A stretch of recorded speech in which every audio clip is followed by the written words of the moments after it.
Sabay-sabay po nating basahin ang Aklat ng Mga Gawa, chapter 7 verses 44 to 60.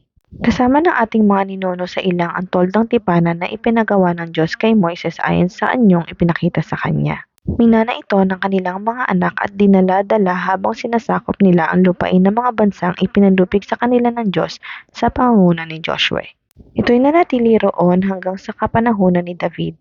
Kinalugdan ng Diyos si David at humingi ito ng pahintulot na magtayo ng tahanan para sa Diyos ng Israel. Ngunit si Solomon ang nagtayo ng tahanang iyon. Gayunman, ang kataas-taasang Diyos ay hindi naninirahan sa mga bahay na ginawa ng tao. Sabi nga ng propeta, ang langit ang aking trono, sabi ng Panginoon, at ang lupa ang aking tuntungan. Ano pang bahay ang itatayo ninyo para sa akin o anong lugar ang pagpapahingahan ko?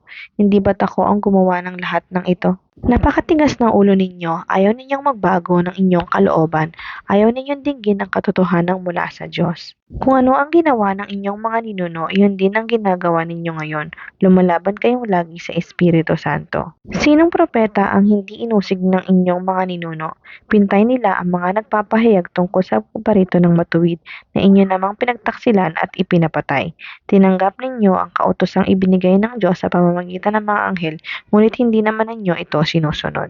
Nagalit kay Esteban ang buong Sanhedrin nang marinig iyon at nagngit-ngit sila laban sa kanya. Ngunit si Esteban na puspos ng Espiritu Santo ay tumingala sa langit at nakita niya ang kaluwalhatian ng Diyos at si Jesus na nakatayo sa kanan ng Diyos. Kaya't sinabi niya, nakikita kong bukas ang kalangitan at ang anak ng tao na nakatayo sa kanan ng Diyos.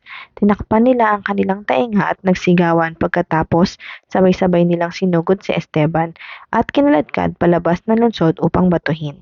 Inilagay ng mga saksi ang kanilang mga balabal sa paanan ng isang binatang nagngangalang Saulo at pinagbabato nila si Esteban na nananalangin naman ng ganito, Panginoong Hesus, tanggapin mo po ang aking espiritu. Lumuhod si Esteban at sumigaw ng malakas, Panginoon, wag mo po silang pananagutin sa kasalanang ito. Pagkasabi nito, siya'y namatay.